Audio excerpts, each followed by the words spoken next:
कर 16 सिंगार पूतना गोकुल आई रे।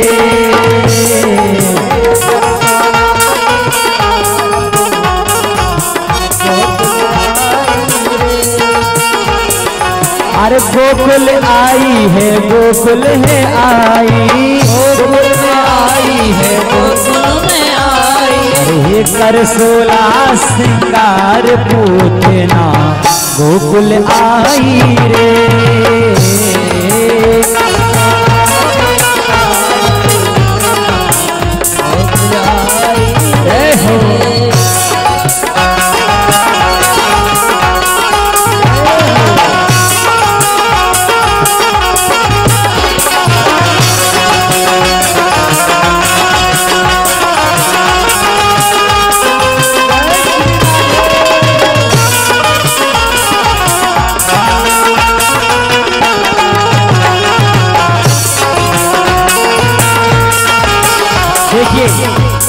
कैसा रूप बनाया है पूतना ने।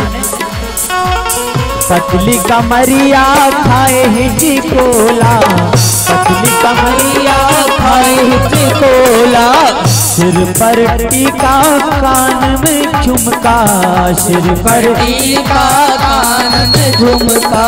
बिंदिया लाले लगाई, हाँ बिंदिया लाले लगाई है, गोकुल पूतना आई रे। कर 16 सिंगार पूतना गोकुल आई रे।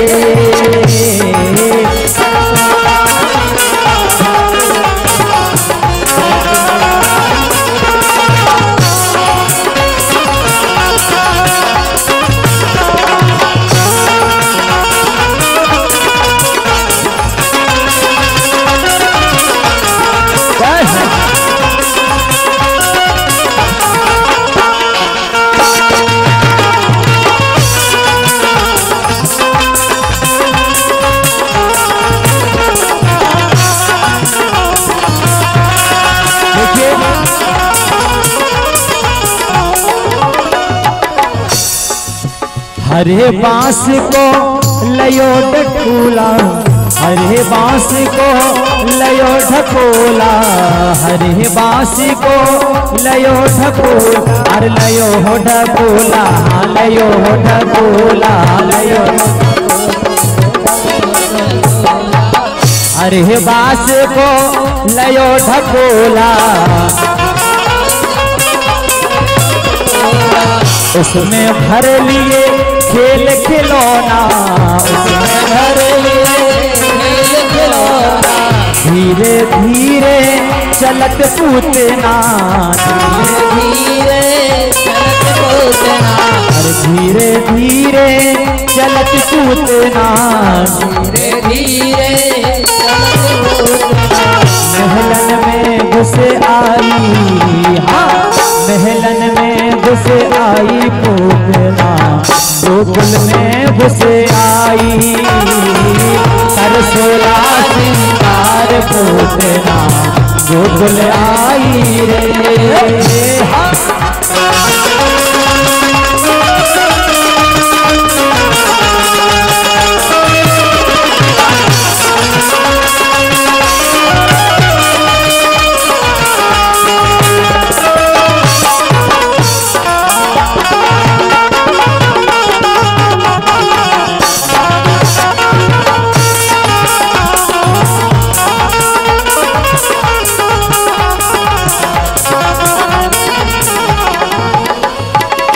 मात यशोदा से वो बतराई, मात यशोदा से वो बतराई। कहाँ पे सोवे कृष्ण कन्हई, कहाँ पे सोवे कृष्ण कन्हई।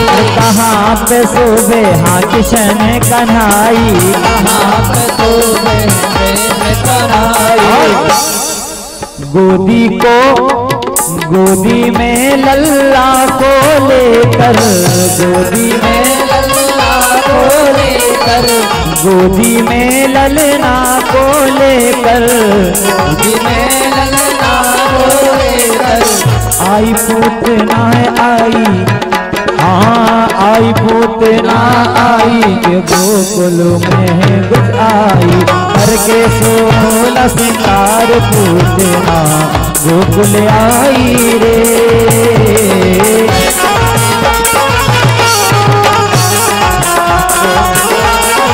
और अंत में जब ही दूध को लगी पिलाने, जब ही दूध को लगी पिलाने, जब ही दूध को लगी पिलाने, प्राण खींच लिए तब कान्हा ने, प्राण खींच लिए तब कान्हा ने। सो अरे श्याम श्याम चिल्लाई, हाँ श्याम श्याम चिल्लाई, गोकुल में घुस आई, करके 16 सिंगार पूतना गोकुल आई रे। कर 16 सिंगार पूतना गोकुल आई रे, कर 16 सिंगार पूतना गोकुल आई। कृष्ण कन्हैया लाल की जय हो, नंद के लाला की जय हो। अब वो क्या है, गलती आप लोगों की नहीं है, समय ऐसा है। अभी क्या है, पहले शीतलाष्टमी थी, सप्तमी थी, आज वो दशहरा माता, कल एकादशी, व्रत ही व्रत चल रहे, तो खाया कुछ है नहीं है, तो आवाज कहाँ से निकलेगी? खा के आए कि नहीं आए? सब खा गया। तो पूतना ने सुंदर स्वरूप बनाकर और नंद बाबा के बाहर जितने दरवाजे थे सबसे कोई सोना चांदी हीरे जवाहरात बाबा सबको भेंट दे रहे थे। पूतना ने एक सखी से पूछा कि क्यों, कहां से आ रही हो, ये सब कुछ कहां मिल रहा है? तो एक ने बताया कि मैया यशोदा के यहाँ लाला हुआ है और बाबा और मैया सबको लुटा रहे हैं, जितना भी सब कुछ है सब लुटाते जा रहे हैं बाबा। पूतना ने पता पूछा तो कहा कि जाओ इस दरवाजे जहां से सब आ रहे हैं उसी रास्ते से चले जाओ, अपने आप मैया यशोदा का तो भवन मिल जाएगा। जैसे ही पूतना पहुंची तो मामा ने भेजी, कौन? मौसी। पूतना मौसी जैसे ही आई तो मैया से कहने लगी, बधाई हो बहन यशोदा। अब मैया इतनी खुशी में थी तो कहने लगी, बधाई हो बहन, बधाई हो। अरे तेरे यहाँ सुंदर लाला हुआ है, उसको देखने के लिए आई हूँ। तो मैया ने कहा कि बहन ऐसा नहीं, तुम सबके आशीर्वाद से ही तो लाला हुआ है, और मेरो थोड़ी लाला है, तुम सबको लाला है। मैया कहने लगी, पर बहन मैं क्षमा चाहती हूँ, मैंने तुझे पहचाना नहीं, अपनी अभी तक की रिश्तेदारी में मैंने तुझे कभी नहीं देखा। अब वो कहने लगी, अरे बहन तुम कहाँ पहचानोगी, तुम नंद रानी हो, बड़े आदमी हो, हम छोटी सी तुम्हारी मौसी की भला मैं दुनिया भर का लंबा चौड़ा रिश्ता गिना दिया। मैया कहने लगी, बहन कोई बात नहीं, तू आई तो ठीक, तेरो लाला है, मेरो ना, तेरो ही लाला है। तो जब इतने विश्वास से पूतना ने बात कही तो मैया ने कहा कि बहन ये लाला सोरो नेक तो है, जा पे ध्यान रखियो, तब तक मैं अंदर को काम कर लूं। और यहाँ पूतना भगवान कृष्ण कन्हैया पलने में झूल रहे हैं, पलने में थे। भगवान देख रहे थे कि मौसी आ चुकी हैं, मैया अंदर चली गई, काम काज में लग गई।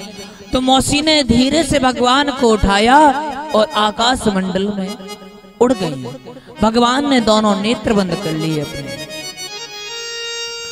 और मौसी ने ऊपर आकाश मंडल में उड़ी तो अपने स्तन को पान कराने लगी। तो भगवान ने स्तनपान करते करते पूतना के प्राणों का पान करने लगे। पूतना के प्राणों का जब पान करने लगे गोविंद, तो पूतना के गले से श्वास रुकने लगी, श्वास कम पड़ने लगी। पूतना ने कहा, छोड़ दो, छोड़ दो। भगवान कहने लगे कि मैया तो मैं एक बार पकड़ लूं तो आंखों में कभी न छोड़ो, और तुम तो इतने अच्छे से तुम मुझे पकड़ के लाए हो, मैं कैसे छोड़ दूं। भगवान ने पूतना के प्राणों का पान कर लिया। पूतना आकाश मंडल में थी, जब नीचे गिरी तो भयानक राक्षसी के स्वरूप में भयानक बड़ी। कहते हैं बाबा सुखदेव कि 18 किलोमीटर लंबी थी पूतना। कितने किलोमीटर?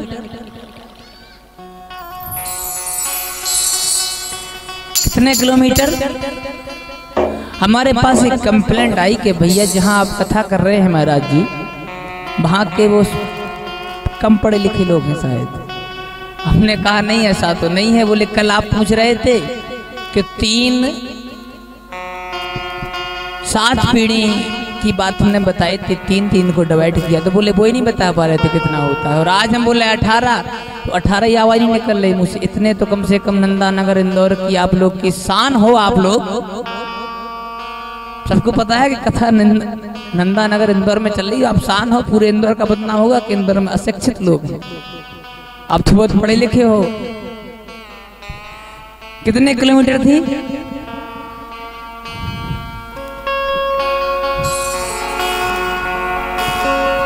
वो क्या हुआ, एक बात याद आ गई हमें। आप लोग करते हो कंजूसी। एक सेठ जी थे, उनका नाम था क्या? दानचंद। क्या नाम था? दानचंद। और इतने अच्छे दानचंद सेठ जी थे कि जिंदगी में दान कभी उन्होंने किया ही नहीं। दान के नाम पर यदि कोई कहे कि 1 रुपया दे दो, तो वो 1 रुपया नहीं देने वाले। सबने कहा कि एक काम करो भैया, कुंभ का मेला लगा हुआ है, सब गंगा जी जा रहे हैं, आपके पास से थोड़ी दूर गंगा जी हैं, आप भी चले जाओ। तो दानचंद ने सोचा कि गंगा जी जाएंगे, ठीक है, रथ वाहन से नहीं जाएंगे तो पैसा बचेगा, पैदल चले जाएंगे, 8 दिन में पहुंचने की जगह 15 दिन में पहुंच जाएंगे। पैदल पहुंच जाएंगे, पैसा नहीं लगेगा। लेकिन फिर वहां पंडा लोग जब स्नान करते हैं तो उनको कुछ दक्षिणा देनी पड़ती है, वो व्यवस्था। तो दानचंद ने चला, चलो यहां से चलते हैं। वहीं सोचते सोचते विचार बन जाएगा। माहौल देखेंगे, पहले पहुंच के माहौल देखने तो कैसा माहौल है, नहीं तो रात में डुबकी लगा लेंगे, कोई नहीं होगा। वहीं देखेंगे, सोच विचारी वहीं करेंगे। दानचंद यहां से चले, चलते चलते पहुंच गए तो देखा कि सब घाटों पर दिनों रात पंडा लोग बैठे हुए थे, अपने अपने आसन जमाए। जो भी वहां स्नान करता तो पंडा वहीं लाओ भाई दक्षिणा। अब दानचंद ने सोचा कि चलो सब जगह घूम लिया, पर देखा कि मुर्दा घाट है, वहां कोई स्नान नहीं कर रहा है, वहीं स्नान कर लेते हैं। तो मुर्दा घाट में जैसे स्नान करने के लिए घुसे, अपने धोती कुर्ता उतार के घाट किनारे पर रखे और जैसे प्रवेश किया और डुबकी लगाई तो इतने में शंकर भगवान पंडा के रूप में प्रकट हो गए। अब दानचंद बाहर निकले तो शंकर भगवान कहने लगे, यजमान की जय हो, यजमान का कल्याण हो। दानचंद ने कहा तुम कौन? भगवान बोले हम पंडा। बोले यहां भी ये मरघट घाट नहीं छोड़ा? बोले हम बड़े संतुष्ट पंडा हैं, हमें दुनियादारी से कुछ नहीं लेना देना। हमने इस घाट को इसलिए पकड़ा है कि हमारा एक यजमान आता है तो वो पूरी 1 साल की व्यवस्था दे जाता है, हमें इतना दान दे देता है कि 1 साल तक हमें नहीं लेना पड़ता है। दानचंद कहने लगे हम तो 1 पैसा नहीं देने वाले, आप तो 1 साल की गणना के लगा के बैठे हो। तब भगवान ने कहा कि नहीं कुछ तो देना पड़ेगा, अभी नहीं दे रहे हो तो लिखवा दो, बाई खाते में लिखवा दो, हम आएंगे आपके गांव पर, हम ले लेंगे। दानचंद ने कहा चलो ठीक है, यहाँ से लिखवा दो, अब कौन आ रहा है नहीं आ रहा है बाद में देखा जाएगा। दानचंद घर आए, कुछ दिन बाद भगवान आए तो बाहर से आवाज लगाई कि भैया ये दानचंद जी का मकान है। धर्मपत्नी पहुंची, धर्मपत्नी ने कहा कि कोई पंडा बाबा आए हैं, आपने गंगा जी गए थे तब लिखवा के आए थे कुछ दान देने की बात, दान में भी 11 रुपए लिखवाए, ज्यादा नहीं। तो पत्नी ने जैसे कहा तो कहने लगे कि कह दो कि उनकी अभी स्वास्थ्य गड़बड़ चल रहा है, तबीयत खराब है, विश्राम कर रहे हैं। पत्नी आई तो कहने लगी कि वो स्वास्थ्य उनका ठीक नहीं, अभी नहीं आ पाएंगे।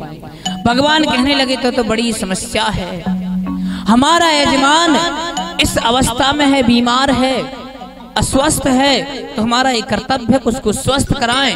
हम यहीं बैठ के महामृत्युंजय का जाप कर लेते हैं। अब वो और फंस गया कि कम से कम महामृत्युंजय जाप करेंगे तो और ये खाएंगे पिएंगे रहेंगे 10 दिन। तो पत्नी ने कहा कि वो कह रहा है कि हम यहीं बैठ के अनुष्ठान कर दे रहे हैं, आप स्वस्थ हो जाओगे। तो उसने गणित लगाया कि स्वस्थ होने की दक्षिणा अलग लेगा और खाने का अलग लेगा, बर्बादी हो जाएंगे। तो उसने कहा कि अब की बार जाओ, बोल दो कि वो तो चले गए, बोल दो कि मर गए। पत्नी आई रोते हुए, बोली, पत्नी ने कहा कि मैं ऐसे कैसे बोल दूं कि वो तो शांत हो गए, तुम कुछ सोच समझ के तो बोलो। दानचंद ने कहा, अरे बोलने से क्या होता, तुम यहाँ से रोती हुई चली जाओ, बोल देना वो तो शांत हो गए। पत्नी रोती हुई गई और उसने कहा, वो तो महाराज सुधार गए।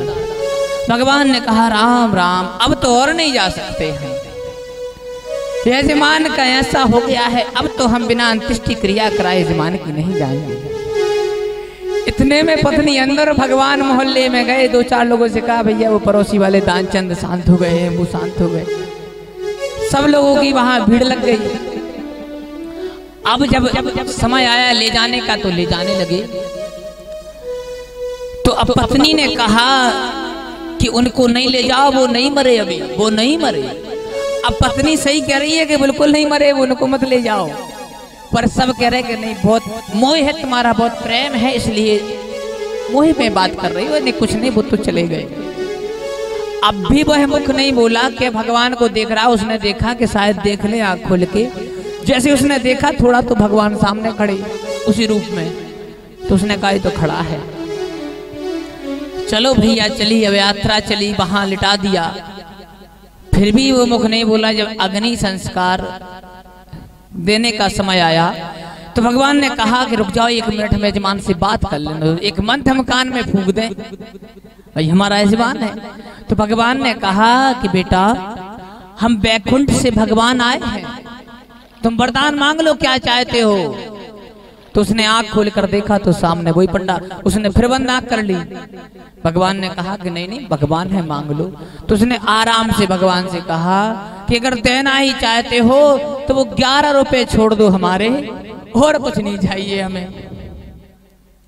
बोलो राधे राधे राधे राधे। ऐसे हम आप लोगों से बोल रहे हैं कि या तो जोर से बोला करो या राधे राधे बोला करो। तो आप लोग पता नहीं है वो क्या सोचते हो, कंजूसी बोलने में कंजूसी करते हो, और केवल यही करते हो बोलने में कंजूसी। बाकी हमें यहाँ पता है, हम आप लोगों के बीच में ही रहते हैं कि कितनी कौन बात करता है, कोई जोर से बोलता है, कोई आराम से बोलता है। अभी थोड़े से माहौल में यही एक दूसरे से बात करने लगते हैं, तब नहीं वो, फिर तो मना करना पड़ता है कि नहीं, तो मानते नहीं वो। बोलो राधे राधे। बाबा सुखदेव कहते हैं कि राजन 18 किलोमीटर लंबी चौड़ी जब पूतना नीचे गिरी तो भगवान उसके वक्ष स्थल पर कीड़ा कर रहे थे। नंद बाबा जैसे ही शीघ्र वहां से मथुरा से लौटे, जब पता लगा तो सब नंद गांव की सबको बड़ी चिंता हुई। मैया यशोदा सब पहुंचे। भगवान को गाय माता के गोबर और गोमूत्र से नहलाया गया। क्यों? कि अशुद्ध हो गए, राक्षस का स्पर्श हो गया। तो इस कारण से भगवान को गोमूत्र और गोबर से नहलाया गौशाला में जाकर सबने, और उस पूतना के शरीरों को भेदन करके काट के, कहते हैं कि अंग अंगों को काटकर अलग अलग चिता बनाकर जब उसको जलाया गया तो भगवान सुखदेव जी कहते हैं कि राजन उस पूतना के शरीर से इतनी अच्छी सुगंध आने लगी कि जैसे हजारों मलयाग्र चंदनों को एक साथ रख दिया हो एक साथ। क्यों? कि ये पूतना जो है ये भगवान का इसको स्पर्श हुआ है, ये भगवान की माँ का इसने काम किया है। बाबा सुखदेव कहते हैं कि राजन भगवान इतने कृपालु और दयालु हैं। अहो वकीयम स्तन काल कोटम जो बकासुर की भगनी अपने स्तनों में कालकूट का विष लगा कर गई,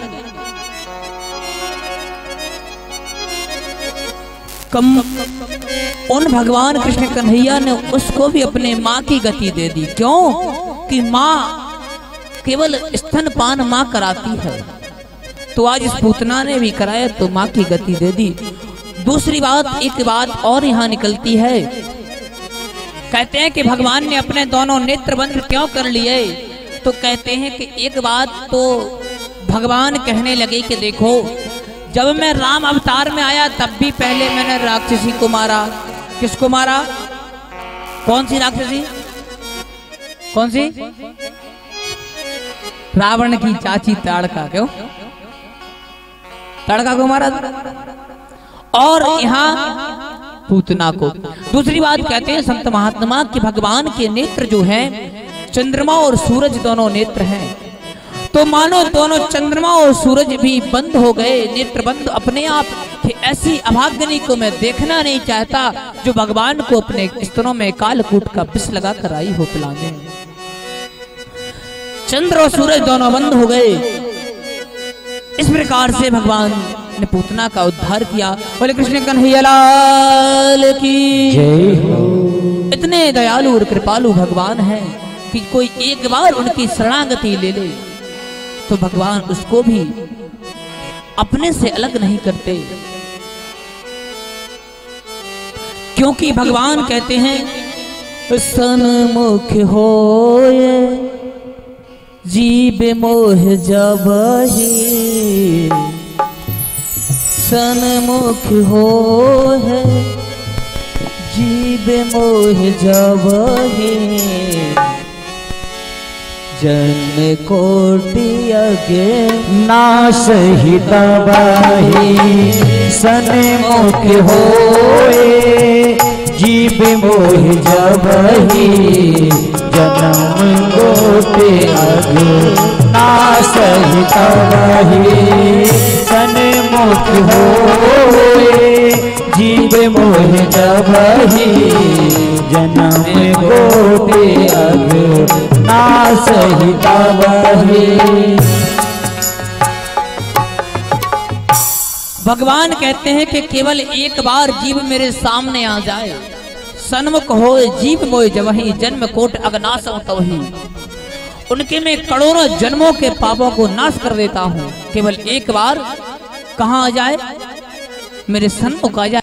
रहे हैं यहाँ, हमने कभी भ्रमण किया नहीं, इतनी सुंदर गुफा है, तो जब बाहर से इतनी सुंदर गुफा दिख रही है तो इसके अंदर की दृश्य क्या क्या अलौकिक दृश्य होंगे इसके अंदर, एक बार चलकर देखते हैं सब। तो भगवान ने मना किया कि भाई पता नहीं कैसी गुफा है, कहाँ है, कोई राक्षस की हो। लेकिन जब सबने कहा कि नहीं कान्हा हमें देखना है और राक्षस की होगी तो तू तो मेरे साथ है, फिर तो सब एक एक करके उसके मुख में पहुंचे। मुख खोले हुए थे, पहुंचा पेट के अंदर। जब सब पहुंच गए तो अब वहां से आने का कोई मार्ग नहीं। भगवान कन्हैया बाहर खड़े खड़े सब देख रहे हैं बड़े आनंद से कि देखो ये प्रतीक्षा कितनी कर रहा है। और वो भी इसी चक्कर में कि जब कन्हैया जी आए, जैसे मुख के अंदर पहुंचे और इनकी हम चोंच बंद कर लें तो इनको भोजन बना के खा जाएं। पर कन्हैया ने बहुत प्रतीक्षा कराई। वहां बाल बाल बेचारे घबराने लगे कि बताओ कन्हैया बाहर रह गए और इस दुष्ट के मुख में हम आ गए, पेट में पहुंच गए उधर तक, अब बाहर कैसे निकलेंगे। तो भगवान कन्हैया अब धीरे से प्रवेश हुए और वहां पहुंचे। तो जैसे ही भगवान उसके मुख के अंदर पहुंचे तो उसने अपना मुख बंद कर लिया। जब मुख बंद किया तो सबने कन्हैया से कहा कि अब तुम ही कोई मार्ग निकालो।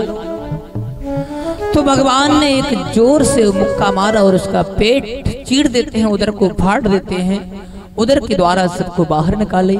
बोली भक्तवत्सल भगवान की जय हो।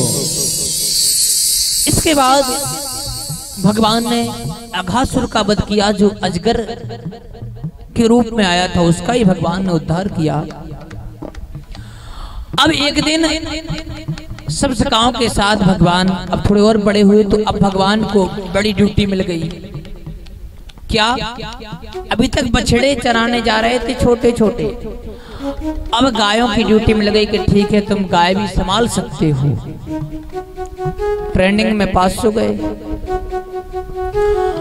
तो भगवान गायों को लेकर जब पहुंचे तो रोज जाते थे, रोज आ जाते, अब सबके साथ भोजन करते।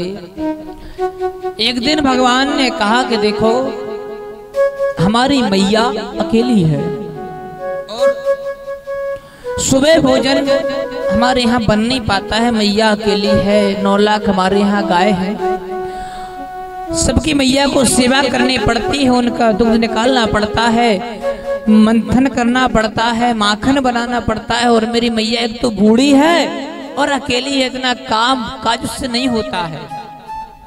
तो एक काम करना कि सुबह सुबह जब गाय चराने सब चलते हैं तो अपने अपने घर से जो कुछ भी रूखा सूखा 3 दिन का बासा 8 दिन का हो सब लेके चलना। क्या लेके चलना? क्या? खाना। तो सब अब भगवान का भाई देखो अध्यक्ष का ऑर्डर था, टीम में है, अब समझ लो कैप्टन का ऑर्डर था कप्तान साहब का कि भाई ऐसे करना है तो वो टीम को करना पड़ेगा। और कप्तान साहब ने खुली बात कह दी भगवान ने कि देखो मैं कुछ नहीं लाऊंगा, न मेरे भरोसे रहो तो सबके सब भूखे मर जाओगे। तो कहा चलो ठीक है कन्हैया कुछ नहीं लाना। सब पहुंचे वहां लेकर, और जब मध्याह्न काल में सब भोजन करने लगे तो एक दूसरे ने अपनी अपनी पोटलियां खोल ली। अपनी अपनी पोटलियां खोलने के बाद किसी की में साग, किसी में माखन, किसी में दही, किसी में दूध, किसी के यहाँ पराठे, कोई नाना प्रकार के भोजन जब रखे तो भगवान सबके खाना में से खाने लगे। सबके भोजनों में से थोड़ा थोड़ा खा लेते। किसी के उंगलियों में ज्यादा माखन लग जाता तो भगवान उसकी उंगली को चाटने लगते। ऐसी अलौकिक लीला की प्रभु ने कि विधाता अति विस्मिता, विधाता ब्रह्मा जी अपने ब्रह्मलोक से देखा ऐसी लीला तो ब्रह्मा जी को मोह हो गया कि ये कोई परमात्मा नहीं हो सकता, ये कोई भगवान नहीं हो सकता। क्यों नहीं हो सकता? कि जो ऐसे सबके साथ भोजन कर रहा हो, ऐसे खा रहा हो, ये परमात्मा कैसे हो सकता है? अरे परमात्मा का तो जब हम प्रसाद बनाते हैं तो कितनी शुद्धता पवित्रता से बनाते हैं, और ये तो यहाँ सब ग्वाल वालों के साथ सबका जूठा मूठा खा रहा है, ये कैसा परमात्मा है? तो ब्रह्मा जी ने कहा चलो परीक्षा लेते हैं। और आज ब्रह्मा वो बात भूल गए जो सृष्टि वर्णन से पहले भगवान ने ब्रह्मा को बताई थी कि अहमेवा समेवाग्रे नान्यद यद सत्परवम, के हे ब्रह्मा सृष्टि सारी सृष्टि के अंदर मैं ही विद्यमान हूं, एक मेरे अतिरिक्त और कुछ नहीं है, समझ लेना तुम मेरी बात। इसके बाद जो माया है मेरी वो बड़ी विचलित करने वाली है। तो आज भगवान की उस माया ने ब्रह्मा को मोह लिया। ब्रह्मा को आश्चर्यचकित हो गया कि ये कोई भगवान नहीं हो सकता, कोई ग्वाला है, नंद का बालक है और सब भगवान मान रहे हैं, नहीं हो सकता है। तो ब्रह्मा जी आए, जितनी भगवान गाय बछड़े चला रहे थे सबको ले गए, ग्वाल वालों को अपने साथ ले गए, अकेले भगवान रह गए। भगवान कहने लगे वाह बेटा क्या तुमने भी माया दिखाई, मायापति से माया दिखा रहे हो तुम। और ब्रह्मा और कोई हो तो ठीक, ब्रह्मा जी जिन्हें मैंने सारी सृष्टि के पूर्व में ही ज्ञान दिया था कि मेरे अलावा इस संसार में कुछ नहीं है। तो भगवान सोचने लगे कि चलो ब्रह्मा भगवान ने ज्यों की त्यों गाय बछड़े निर्माण कर लिए, अपनी माया से बाल गोपाल सब बना लिए, सब अपने अपने घर पहुंच गए। भगवान ने सोचा कि एक दिन में ब्रह्मा जी समझ जाएंगे, आ जाएंगे। दूसरे दिन 1 वर्ष हो गया, ब्रह्मा जी को समझ में नहीं आई।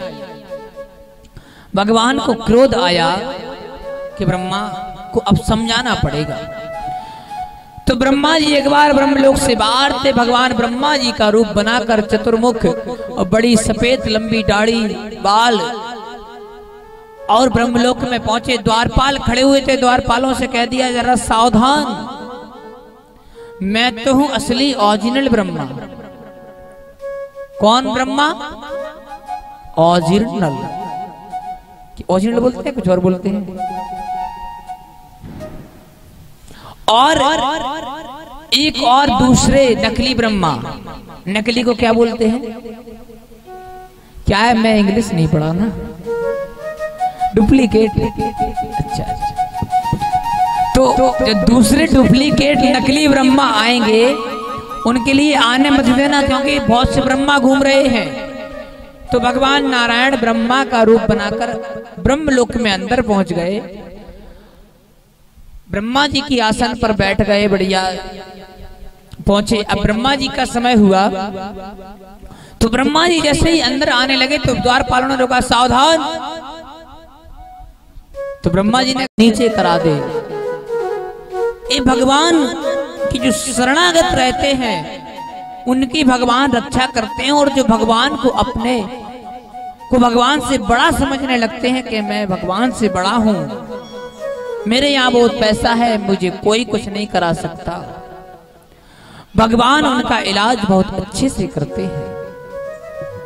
बोलिए राधे राधे। राधे राधे। तो क्या है, अभी समय हो गया है और कथा बहुत बाकी है। अभी नाग को भी नाचना है, रास भी रचाना है, और इसके बाद गिरिराज जी भी पहुंचना है।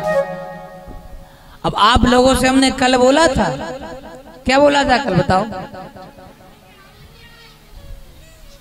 अच्छा ये बताओ, हमारे आने से पहले कितने लोग थे यहाँ? और हमारे आप जी हमें दिखी नहीं।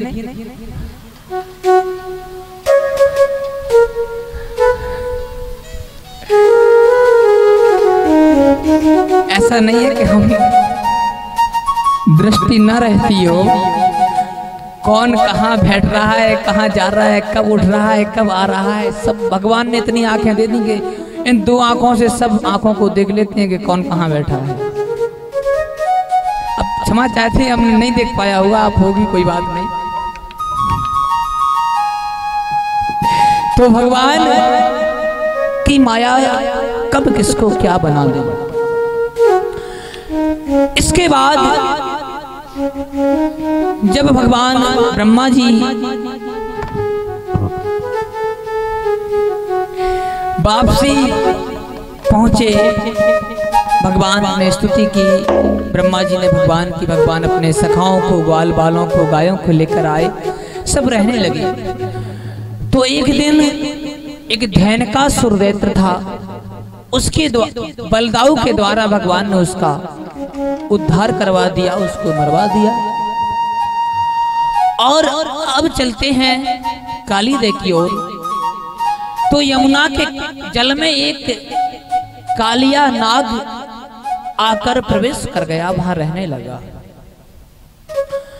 उसके अंदर इतना विष था कि यमुना के किनारे जितने भी वृक्ष थे वो सब की पत्तियां झड़ने लगी, वृक्ष हलाहल विष के कारण वृक्ष सूखने लगे।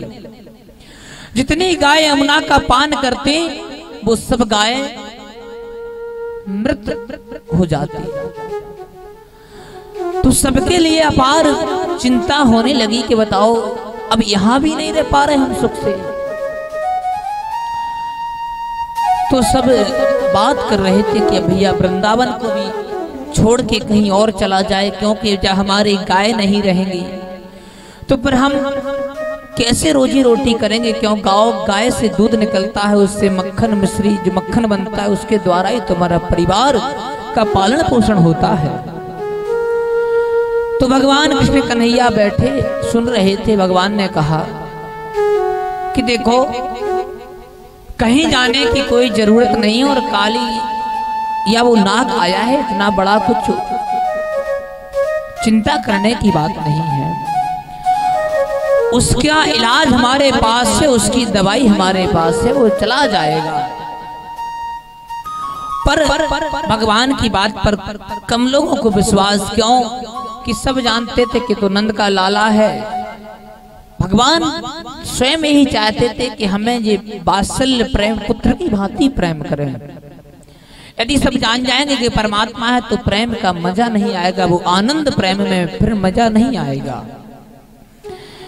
तो भगवान ने जब काली जय की बात सुनी कि कालिया यमुना के जल में प्रवेश कर गया है और सब दूषित जल से परेशान होने लगे उस कालिया के कारण, तो भगवान ने आज अपने सखाओं को बुलाया और कहा कि चलो आज गेंद का खेल खेलते हैं। कौन सा खेल? गेंद का। तो अपने सखाओं के साथ काली दह पर पहुंचे। सखाओं ने मना किया कि कन्हैया कहां ले जा रहे हो मरवाने के लिए? अरे वो यमुना में काली दह है, वहां का जल इतना दूषित है कि वहां कोई जाता है तो उसके प्रभाव से ही वो मूर्छित हो जाता है, मृत्यु को प्राप्त हो जाता है, और तुम जबरदस्ती वहां गेंद खेलने ले चल रहे हो। भगवान ने कहा नहीं नहीं, अगर गेंद का खेल खेला जाएगा तो काली दह पे ही होगा, नहीं तो हम कहीं नहीं जाएंगे। तो कहा भैया चलो चलते हैं, खेलेंगे, क्योंकि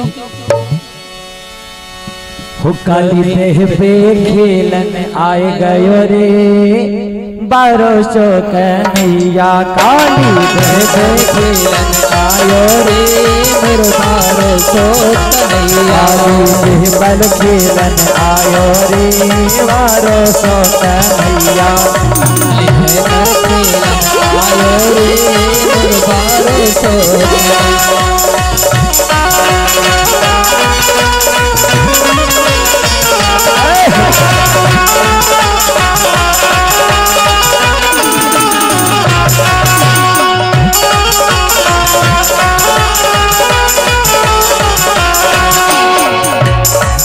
अरे 1200 कन्हैया मेरो छोटो सो कन्हैया, 1200 कन्हैया मेरो छोटो सो कन्हैया, 1200 कन्हैया मेरो छोटो सो कन्हैया, 1200 कन्हैया मेरो छोटो सो कन्हैया। काली हो काली हो काली देह पे खेलन आयो रे, 1200 कन्हैया।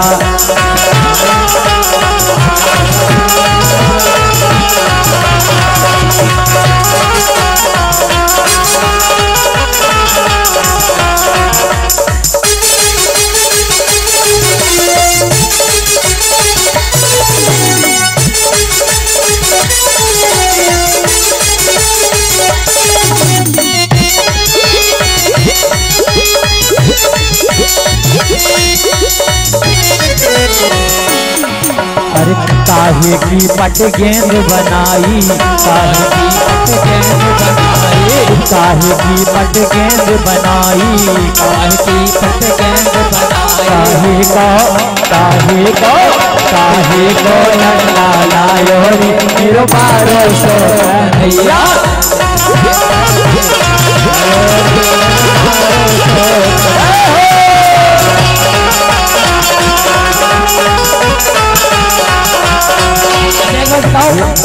गेंद का जो खेल खेला जाता है वो कैसे खेला जाता है? आप लोग खेलते हो गेंद? कभी खेले हो गेंद? नहीं खेले हो? खेले हो? नहीं खेले हो तो देखे तो होगे, देखे हो? नहीं देखे करके? तो कैसे खेला जाता है? बैठे बैठे खेला जाता है क्या? वो कैरम बोर्ड थोड़ी खेलते गए थे वहां वो बैठकर।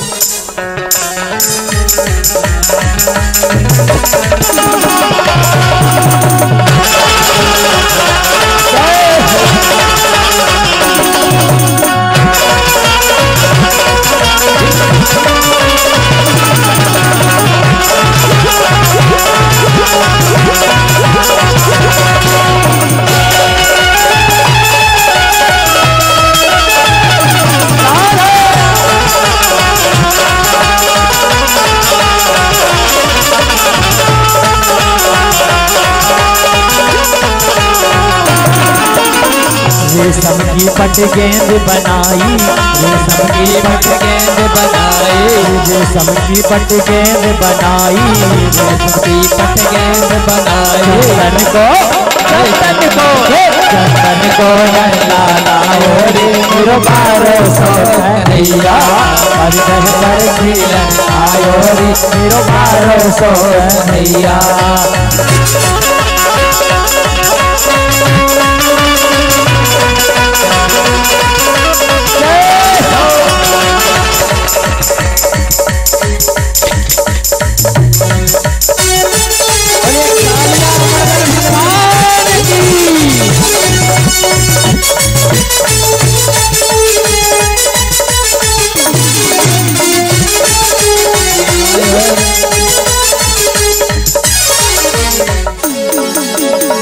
और देखिए रेशम की पट गेंद बनाई, रेशम की पट गेंद बनाई। अरे गेंद बन गई, पट्टी बनाकर कान्हा जी जाते हैं। कान्हा जी ने देह में जाकर, कान्हा जी ने देह में जाकर, कान्हा जी ने देह में जाकर नाग को अब नाग को जाए जगायो री मेरो 1200 कन्हैया, खाली पर खिलन आए गयो री मारो 1200 कन्हैया।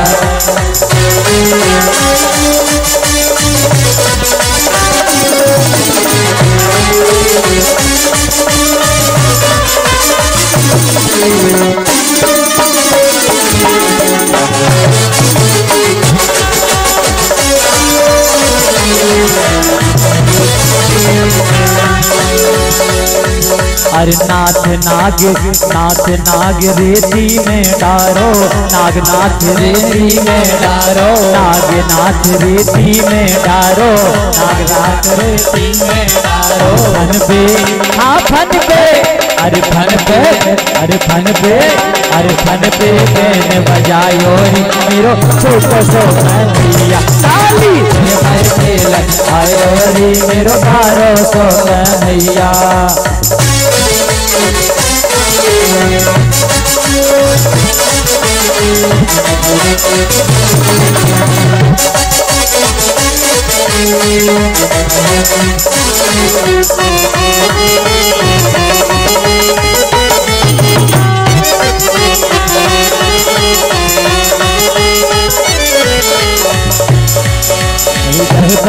काली दहबर खेलन आए गयो रे मेरो 1200 कन्हैया, काली दहबर खेलन आए गयो रे मेरो 1200 कन्हैया, काली दहबर खेलन आए गयो मेरो 1200 कन्हैया, काली दहबर खेलन आए मेरो 1200 कन्हैया।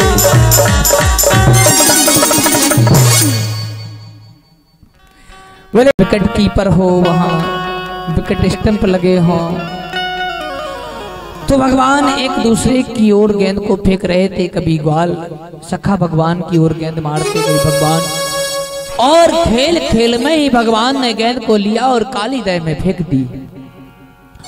जैसे ही काली दह में गेंद गिरी तो सभी सखा कहने लगे कन्हैया तुमने ये क्या किया, अब हमारी गेंद को तुमने काली दह में फेंक दिया, हम कैसे खेलेंगे। और श्री रामा की गेंद थी, वो कहने लगा कन्हैया तुमने जानबूझकर गेंद फेंकी। कुछ सखा कहने लगे चलो गेंद जाने दो बाढ़ में, अब चलो अपन अपने घर को चलते हैं। वो कहने लगा नहीं नहीं, इसी गेंद को मुझे यही गेंद चाहिए और कन्हैया तुम गेंद लेके आओगे।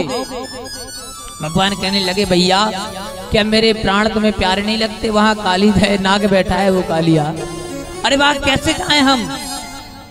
वो कहने लगा नहीं तुम ही गेंद लाओगे। तो भगवान कदम के वृक्ष की डाली पर चढ़े और काली दह में कूद जाते हैं। जैसे ही काली दह में कूदे तो वहां नाग पत्नियां भगवान को देखने लगती हैं कि कहती है कि नटवर बभू कर्णयो कर्णिकारम,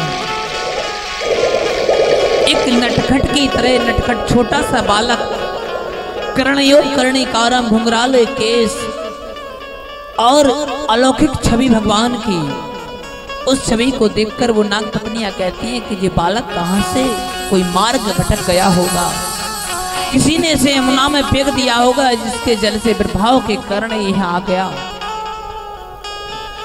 कन्हैया से कहने लगी, तुम कौन हो बालक, और तुम जीवित हो, ये तुम्हारा सौभाग्य, तुम्हारे पूर्वजों के अच्छे कर्म हैं कि इतने विषैले विष के अंदर आने के बाद भी तुम जीवित हो, इसलिए जाओ, लौट जाओ। तुम बहुत छोटे हो, सुशील हो, अति सुंदर बालक हो। नाग पत्नियां जब कहती हैं, भगवान कहने लगे, मैं ना ही तो कोई राजा का बालक हूं, ना ही कोई प्रलोभन में आने वाला हूं, तुम्हारे कोई प्रलोभन में नहीं आने वाला हूं मैं। क्यों कि मैं तो अपने सखाओं के साथ यहाँ कीड़ा कर रहा था, अपनी गेंद को लेने आया हूं। नाग पत्नियां कहने लगी कि देखो, एक गेंद दूसरी ले लेना, हमारा पति सो रहा है, नागराज कालिया, अगर ये जाग जाएगा तो तुम्हें जीवित नहीं छोड़ेगा। भगवान कहने लगे, तो जगा दो, उससे भी मिल लेंगे हम। धमकी हमें नहीं दिया करो, धमकी या पसंद नहीं है भगवान के लिए। फिर इतनी जब खटपट होने लगी तो नागराज निद्रा से जागे, और जैसे ही कालिया वो जागा तो एकदम हजारों फनों से फुसकारने लगा। भगवान से वार्तालाप करने लगा। भगवान ने कहा, हम गेंद लेने आए, तो भगवान पर वो एक साथ हजारों फनों से जहर विष को छोड़ने लगा, फुसकारने लगा। और यहाँ जब भगवान जमुना जी में कूदे तो वृंदावन में पता लगा कि कन्हैया कूद गया है काली दह में, तो मैया यशोदा, नंद बाबा और समस्त ग्वाल बाल यमुना के किनारे आ गए। मैया यशोदा मूर्छित हो गई कि मेरा कन्हैया चला गया, अब कहाँ गया, वो कैसे आएगा। सब बाबा को समझा रहे, मैया को समझा रहे, बलदाऊ जी के मैया कुछ नहीं होगा तेरे कन्हैया को।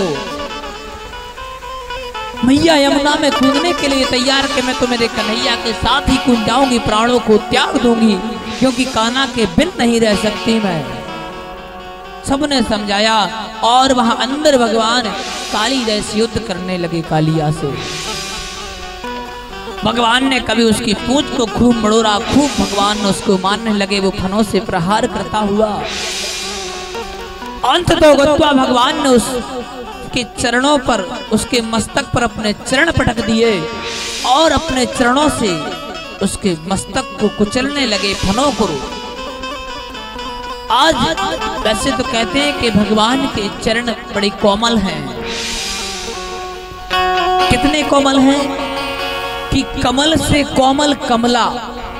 कमल का पुष्प देखा आपने कितना कोमल रहता है, और उससे कोमल क्या होती है, कमला। कमला यानी लक्ष्मी जी, और कमला से कोमल कमला के हस्त कमल, लक्ष्मी जी के हाथ उससे भी कोमल है, लक्ष्मी जी से भी कोमल उनके हाथ हैं। और उन कमला के हस्त कमलों से भी कोमल भगवान के चरण कमल। तो कितने कोमल कहे भगवान के चरण कमल। लेकिन आज वही चरण कमल जब कालिए के ऊपर चरण, उसके फन के ऊपर भगवान ने पटके तांडव किया, तो उसके हजारों फनों से रक्त बहने लगा, और वो समझ गया कि एक साक्षात नारायण है, भगवान की प्रार्थना करने लगा। तो भगवान ने कहा कि भाई क्या बात है। तो वो कहने लगा कि भगवान एक बात, एक शिकायत है आपसे कि आप ये बताओ कि पहले हमें बनाया किसने। बोले हमने। बोले विष किसने दिया। हमने बाजार से तो नहीं खरीदा कि हम बाजार से खरीद लाए हो और हमने पी लिया हो, आपने दिया ना। बोले हाँ। तो अब मार भी आप रहे हो, बनाया आपने, विष आपने दिया, मार आप रहे हो, क्या कहाँ का आपका न्याय है प्रभु। तो भगवान कहने लगे हमने आपके लिए दूसरा स्थान बनाया है, वहां जाकर रहो। तो कालिया कहने लगा भगवान यदि थोड़ी सी अमृत की एक बूंद दे देते तो संसारी लोग हमें गले में डाल के गले में लगाते, जहां हमें देखते हैं वहीं कुचल देते हमारे फन के लिए, क्योंकि आपने विष दिया। भगवान कहने लगे कि तुम जाओ, जहां हमने तुम्हारे लिए स्थान बनाया उस स्थान पर रहो। तो और कहने लगा कि वहां आपके गरुण जी महाराज, आपका जो वाहन है गरुण, वो हमारे बच्चों को शांति से नहीं रहने देना, सुख से जहां देखता है वहां खा लेता है। भगवान ने कहा जाओ, तुम्हारे सिर के ऊपर हम तांडव करते हैं, हमारे पद चिन्ह आ जाएंगे तो तुम्हारा फिर गरुण भी कुछ नहीं बिगाड़ेंगे। और तांडव करते हुए भगवान यमुना से बाहर से कालिया के ऊपर आए, कालिया काली से मुक्त कराया, कालिया का मान वर्धन किया। बोले कालिया मर्दन भगवान की जय हो। अब बाबा सुखदेव जी कहते हैं कि राजन, इस प्रकार से भगवान ने कालिया को भी भगाया, यमुना का जल भी पवित्र कर दिया। पर कहते हैं कि आज भी यमुना मैया सांवरी सांवरी है। तो कहते हैं कि उसी कालिया का जो विष था उसकी प्रभाव से आज तक यमुना मैया सांवली सांवली है। आप लोग वृंदावन गए होंगे, आपने देखा होगा। और वो कल भजन भी गा रहे थे हमारे समक्ष जो उपस्थित हुए थे श्री कैलाश विजयवर्गीय जी। कौन सा भजन गाया था उनने? यमुना मैया काली काली।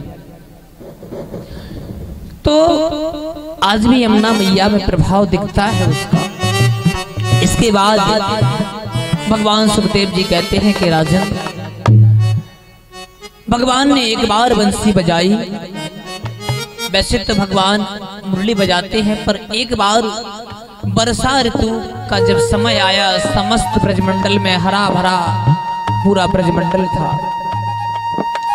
तो उस समय भगवान ने अपने अधरों पर मुरली को छेड़ा है, बड़े सुंदर बंसी को बजाया है। तो उस समय जितने भी ब्रज के अंदर जो जितने भी नर नारी, पाषाण पर्वत पहाड़ गाय, सबने उस बंसी को सुना।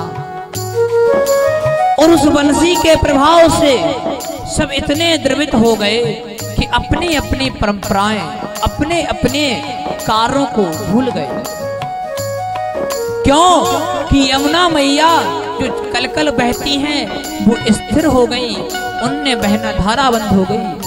जो पाषाण बड़े बड़े पहाड़ पाषाण एक साथ रहते हैं, वो द्रवित होने लगे, उनसे वो पिघलने लगे। और गाय बछड़े सब मुग्ध हो गए उस बंसी को सुनकर। इतना सुंदर वर्षा ऋतु का वर्णन करते हैं भगवान सुखदेव जी। इसके बाद कहते हैं कि राजन, जब भगवान ने दूसरी बार बंसी कब बजाई? शरद ऋतु में, शरद पूर्णिमा की रात्रि में। कब? शरद पूर्णिमा की रात्रि में। चांदनी छुटकी हुई थी शरद पूर्णिमा से। चंद्रमा पूर्ण रूप में 14-16 कलाओं में चंद्रमा विमान थे। अर्धरात्रि में भगवान ने जब दूसरी बार अपने अधरों पर मुरली को बजाया है, बैड़ू को रखा है, तो जितनी ब्रज के अंदर गोपियां थी जो भगवान को पाना चाहती थी, ब्रजनांगाएं, उन सबने बंसी को सुना है। और बंसी को सुनते ही वो जिस कार्य में लगी थी उस कार्य को छोड़कर परमात्मा को पाने के लिए दौड़ पड़ी। बाबा सुखदेव जी बड़ा अलौकिक वर्णन करते हैं कि राजन, कोई श्रृंगार कर रही थी तो श्रृंगार करते वो भूल गई, तो जो अधरों पर ओठों पर लाली को लगाते हैं वो उसने नेत्रों में लगा ली। नेत्रों का काजल ओठों पर लगा लिया। इतनी मुग्ध हो गई। कोई अपने गौशाला में बछड़ों को छोड़ाई, कोई तवे पर रोटी छोड़ाई, कोई पनघट पर मटकी को पटकाई, कोई बच्चों को रोता छोड़ते, कोई पति को खाना ही नहीं परसा, और सब भगवान के पास पहुंच गई। जब सभी भगवान के पास पहुंची तो भगवान कहने लगे, अरे तुम लोग यहाँ क्यों आई? एक तो तुम आज भगवान 11 वर्ष के हैं, 11 वर्ष के बच्चे के अंदर कहीं काम उत्पन्न नहीं होता है। राधे अधुरम मधुरम बधु नमो मधुरम नयनम मधुरम हसितम मधुरम अधुरम मधुरम नयनम मधुरम नयनम मधुरम हसितम मधुरम ओ हृदय मधुरम गमनम मधुरम हृदय मधुरम गमनम मधुरम मधुराधिपते रखिलम मधुरम मधुराधिपते रखिलम मधुरम चलितम मधुरम भ्रमितम मधुरम चलितम मधुरम भ्रमितम मधुरम मधुराधिपते रखिलम मधुरम अधीरम मधुरम बधिरम मधुरम नयनम मधुरम हसितम मधुरम।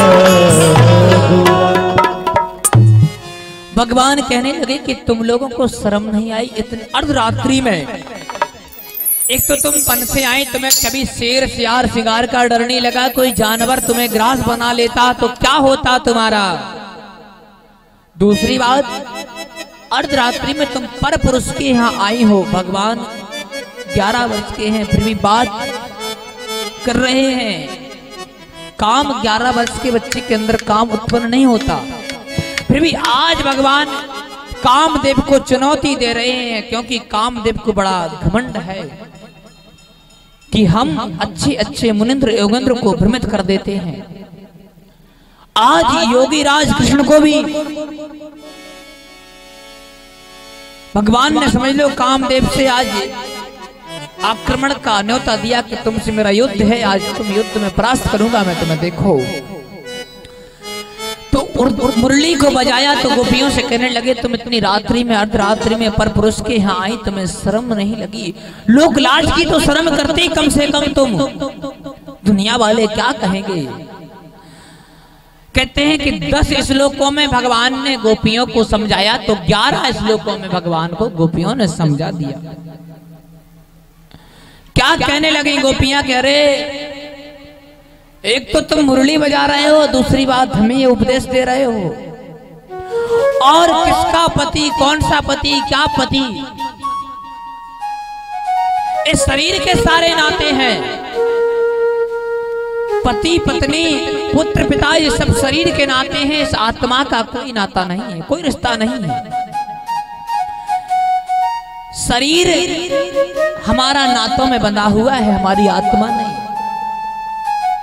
अरे हम एक आत्मा जिसमें हमारी तृप्त हो जाए, हम अपने आत्मा को परमात्मा से जो आत्मा का पति है हम उसको खोज रहे हैं, और साक्षात तुम हो। क्यों?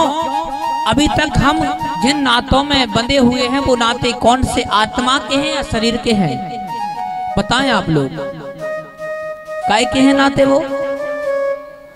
आप लोगों से 2 क्वेश्चन। एक तो अगर आप लोग अभी रास में भजन सुनना चाहते हैं, एक तो समय है नहीं, अगर फिर भी आप लोगों की इच्छा है कि भोले बाबा को बुलाया जाए रास में, वो रास रचाएं, तो रास कैसा रचाया जाता है अगर उस प्रकार से आप लोग भजन सुने तो सुनाए, नहीं तो फिर कथा आगे बढ़ाते हुए गिरिराज जी भगवान का पूजन करेंगे। बताएं क्या भजन सुनोगे? देखो बहुमत ज्यादा होना चाहिए। तो भोले बाबा की तरह कौन कौन सुनेगा? रास में पता भोले बाबा आए थे,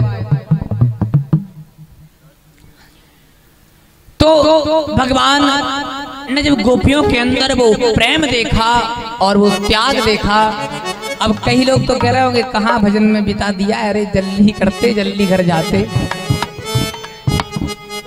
क्यों? अब एक तो गलती हम करते हैं ना कि हम 5 बजे ही बैठते हैं, आप लोग तो 3 बजे से बैठ जाते हो, 2 बजे से यहाँ आते।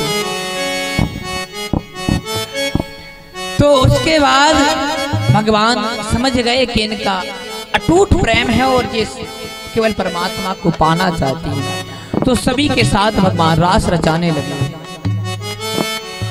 और जब रास रचाने लगे तो बाबा सुखदेव कहते हैं कि सबकी गल में गलभैया डालकर भगवान रास रचाने लगे। रास रचाते रचाते सबको अभिमान हो गया। कैसा? सबको अभिमान हो गया कि मैं इतनी सुंदर हूं कि परमात्मा मेरे साथ रास रचा रहे हैं भगवान कन्हैया। मैं इतनी सुंदर हूं, भगवान की करुणा पर किसी को भान नहीं कि भगवान इतने करुणा के अवतार हैं, दीन वत्सल हैं, भक्त वत्सल हैं, भक्तों की इच्छा को पूर्ण करने वाले हैं, इसलिए रास रचा रहे। उनके लिए अपनी सुंदरता दिख रही और भगवान ने जैसे ये अंकुर अभिमान का देखा तो सुखदेव बाबा कहते हैं, सुखदेव बाबा कहते हैं कि केवल एक गोपी को वो साथ ले गए और भगवान अंतर ध्यान हो गए। वो एक गोपी कौन है? कौन है वो एक गोपी? कौन है वो एक गोपी? देखो क्या होता है, इंदिरी में बैठो, जिले में बैठो, समझ में तो आता है बोल रहे हो कि नहीं बोल रहे हो।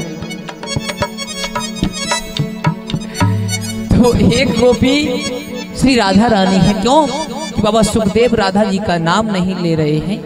क्योंकि एक बार रा कहने पर और धा तो छोड़ो, रा अकेला कहने पर समाधि लग जाती है 6 महीने तक की।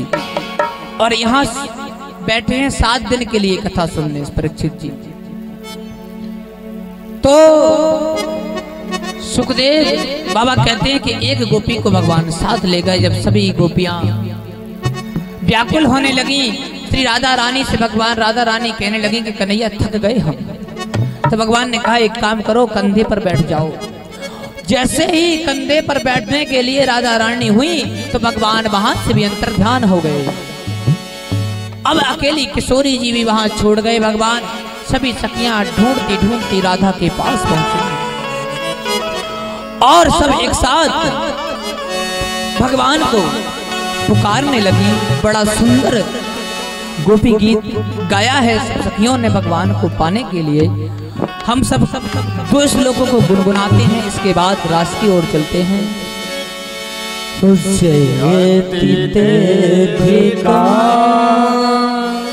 जमुना प्रजा त्रयास इंद्रा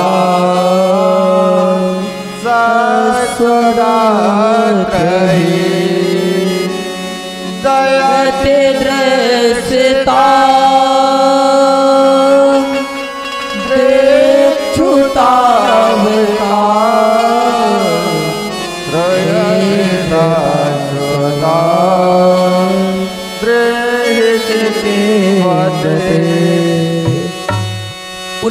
श्लोक गाए गोपियों ने। अब समय अपने पास कम है, इसलिए एक श्लोक में ही प्रणाम करते हैं।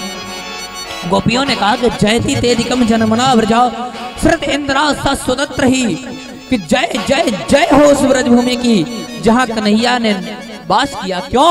ये तो पहले से ही पूजनी थी, पर आपके आने से श्रुत इंद्रा सस्वदत्र ही, इंद्रादि लक्ष्मी सब यहाँ आकर निवास करने लगी। मानो पूरा देवमंडल इस ब्रजधाम में रहने लगा। धन्य इस ब्रजधाम की। ऐसे बड़े भाव से जब तब कथामृतम तत्त जीवनम, आपकी कथाओं के लिए हमारा जीवन हुआ है, आपकी कथा श्रवण के लिए ही हम जी रहे हैं। नाना प्रकार से जब गोपियों ने भगवान को मनाया तो भगवान प्रकट हो गए। बोले भक्त वत्सल भगवान की जय। और समस्त गोपियों के साथ उस शरद पूर्णिमा की रात्रि में भगवान रास रचाने लगे। बाबा सुखदेव कहते हैं कि उस एक रात्रि को भगवान ने 6 महीना की एक रात बना दी। 6 महीना तक सूर्य उदय नहीं हुआ। कितने दिन तक? 6 महीने तक सूर्य नारायण भगवान छिपे रहे। केवल चंद्रमा की चांदनी चुटकी रही और रास रचाते रहे। आइए बड़े भाव से रास का दर्शन करते हैं। रास रचो है, रास रचो है, यमुना किनारे महारास रचो है। रास रचो है, रास रचो है, यमुना किनारे रास रचो है। रास रचो है, रास रचो है, यमुना किनारे रास रचो है।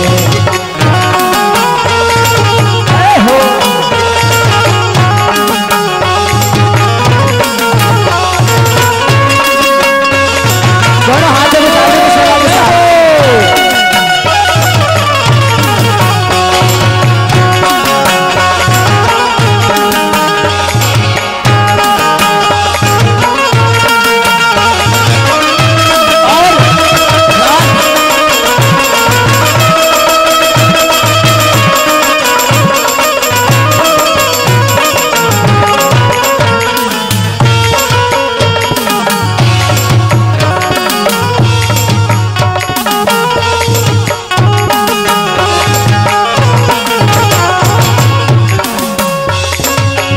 रजो है, रास रजो है, यमुना के किनारे रास रजो है।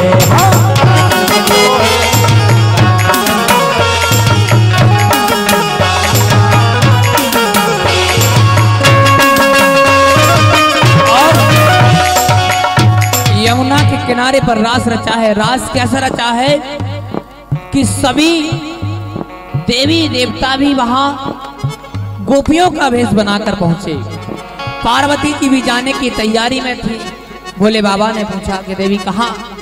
तो पार्वती जी ने कहा कि भगवान आपको नहीं पता भगवान कितना सुंदर रास रचा रहे हैं। तो भगवान ने भी कहा कि नहीं देवी हमें भी ले चलो।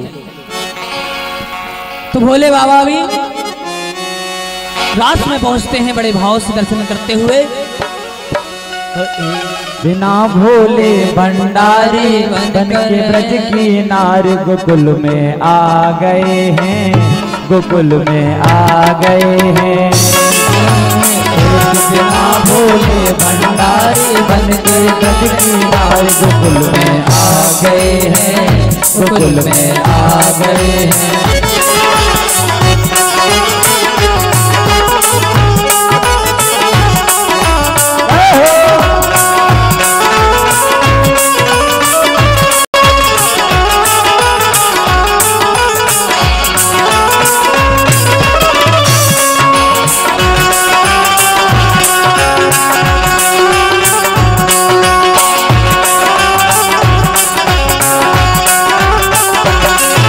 पार्वती भी मना के हारी, ना माने तो पुरारी गोकुल में आ गए हैं, गोकुल में आ गए हैं।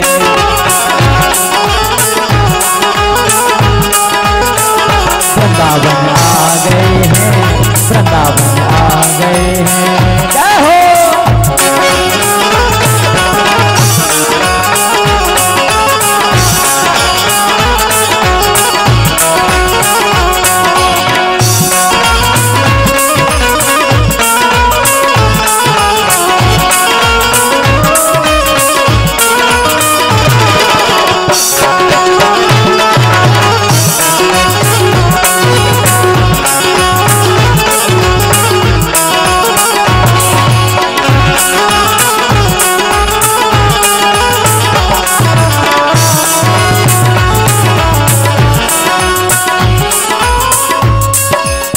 पार्वती से बोले भोले मैं भी चलूंगा तेरे संग में, तेरे संग में।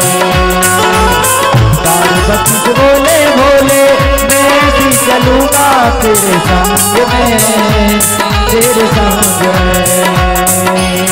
राधा संग श्याम नाचे मैं भी नचूंगा तेरे संग में, तेरे संग में। और रास रचेगा, हाँ रास रचेगा ब्रज में भारी, रास रचेगा ब्रज में भारी। हमें दिखा दो प्यारी में आ गए हैं, वृंदावन आ गए हैं।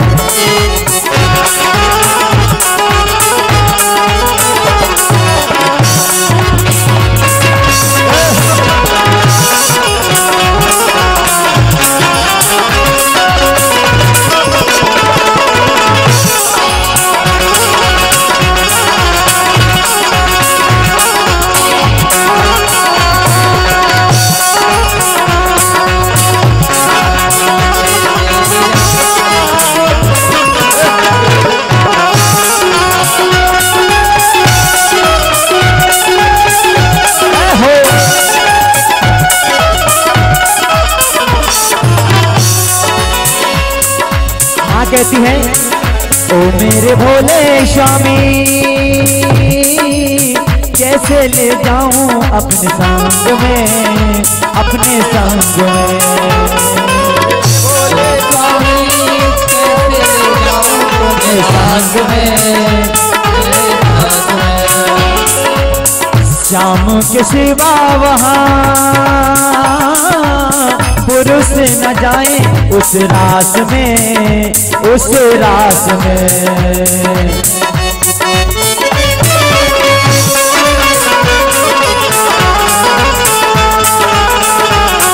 और भोले बाबा आप साथ में जाओगे ना? हंसी करेंगी ब्रज की नारी, हंसी करेंगी ब्रज की नारी, मानो बात हमारी ब्रज में आ गए हैं, ब्रज में आ गए हैं। एक जना भोले भंडारी बन के ब्रज की नारी में आ गए हैं, गोकुल में आ गए हैं। जय हो।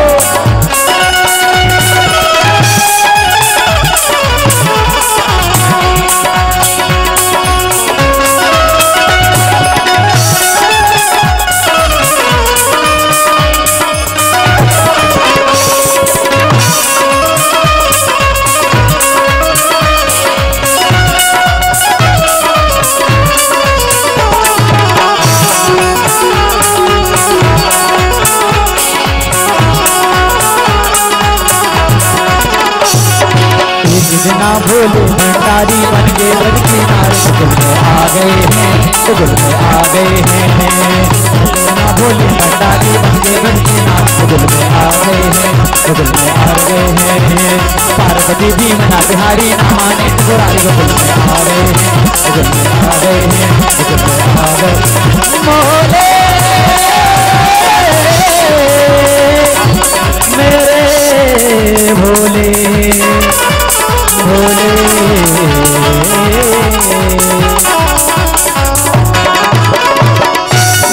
हमारे लिए भी तो आपके दर्शन मिले। सूर्य नारायण भगवान तो जाने तैयार ही नहीं हो रहे।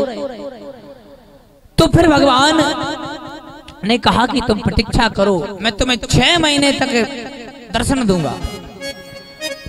बड़े आनंद से तुम 6 माह तक खूब मेरे दर्शन करना।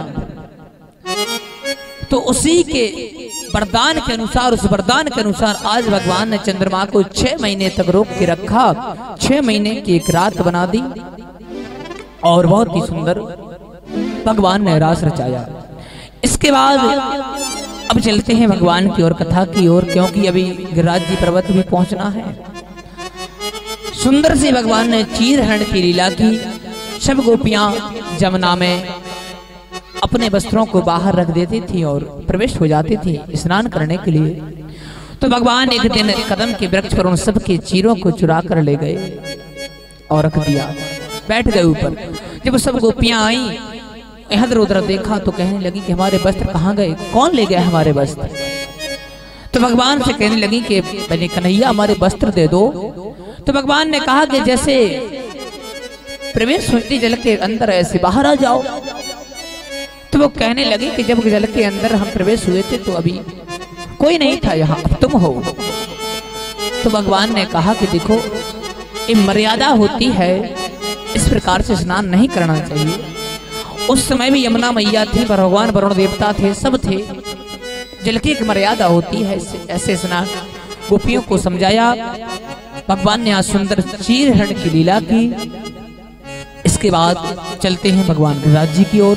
बोले भगवान गिरिराज हरण की।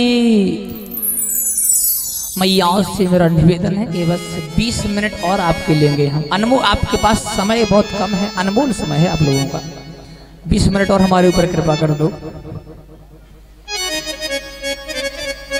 तो भगवान गोवर्धन पूजा के लिए किस प्रकार प्रारंभ हुई। कार्तिक मास आ गया, बड़े धूमधाम से सब पूजा कर रहे थे। सबके घर में नाना प्रकार के व्यंजन पकवान मिठाइयां बनाई जा रही थी। नंद भवन में भी पकवान बन रहे थे। तो भगवान ने मैया से कहा कि माता आप क्या कर रही हो और हमें कुछ खाने को दो। तो मैया ने मना कर दिया, नाना ना लाओ, यहाँ इंद्र की पूजा के लिए पकवान बन रहे, मिठाई बन रहा है, प्रसाद बन रहा है, तुम नहीं, यहाँ झूठा मीठा नहीं चलेगा, नहीं तो इंद्र नाराज हो जाएगा। तो भगवान कहने लगे इंद्र कौन है मैया। मैया कहने लगी इंद्र भगवान है, इंद्र जल की वृष्टि कराते हैं और वो अगर जल नहीं बरसाएंगे तो हमारी गाय क्या चलेंगी। जब घास नहीं होगी तो दूध कैसे निकलेगा उनसे और माखन कैसे उत्पन्न होगा। तो भगवान समझाने लगे कि मैया इंद्र कोई भगवान नहीं है, इंद्र कोई देवता नहीं, इंद्र तो हमारा चेला है। और यदि तुम पूजन पाठ करना ही चाहते हो तो हमारे भगवान गिरिराज का शरण में चलो, हमारे गिरिराज भगवान की पूजन करो।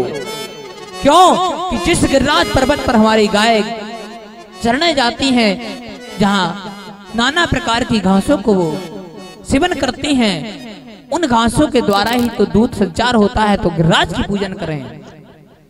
मैया ने समझाया कि नहीं बेटा, अब भगवान समझने, तो मैया ने कहा तू एक काम कर, मेरी तो बलाए छोड़ दूं, बाबा से बात कर, बाबा को समझा। भगवान अब नंद बाबा से कहने लगे, बाबा ने कहा कि ना लाला, हम बरसों से इंद्र की पूजा करते आ रहे और हम अब पूजा इंद्र की करेंगे, हमें गिरिराज कौन भगवान होता है। सबके समक्ष बैठकर भगवान ने जब सबको कहा कि नहीं, हमारे भगवान गिरिराज की पूजा करो, और गिरिराज भगवान की पूजा एक बार कर लोगे तो जीवन कृतार्थ हो जाएगा, और इंद्र से पूजा करने का कोई मतलब नहीं, क्यों इंद्र तुम्हारा चेला है, भगवान गिरिराज की पूजा करो। सबसे कहा, कुछ ने कहा कि भैया अगर ये बताओ कि अगर इंद्र क्रोधित हो गया, इंद्र गुस्सा हो गया, तो हमारी रक्षा कौन करेगा फिर। तो भगवान कहने लगे, जिसकी शरण में हम जा रहे हैं, हमारा गिरिराज सबकी रक्षा करेगा। इंद्र से भगवान गिरिराज की रक्षा करेंगे हम सबकी। तो सबने कहा कि भैया ठीक है, जब कन्हैया ने इतना सब कुछ हमारे साथ किया, कालिया जैसे नाग को भगा दिया, इतने अनंत लीलाएं की, बड़े बड़े दैत्यों को मार दिया, तो छोटी सी बात है, मान लेते हैं बात। सबने अपने गाड़ी बैल को निकाला, नाना प्रकार के 56 भोगों को, व्यंजनों को रखा, और भगवान गिरिराज की शरण में पहुंचे। बोले गिरिराज भगवान की जय हो। आज भी कहते हैं कि हमारे भगवान गिरिराज जी के यहाँ जो 12 मास की 12 परिक्रमा कर लेता है भगवान, जिस कामना से वो करता है उसकी पूरी कामनाएं पूर्ण हो जाती है जी। यथार्थ सत्य है, इसमें लेस मात्र भी शंका और झूठी बात नहीं है। 12 पूर्णिमा पर जो भगवान गिरिराज जी की 12 परिक्रमा कर लेता है एक वर्ष के अंदर, जिस कामना से वो करता है, समझ लो उसकी कामना वो पूर्ण हो जाती है।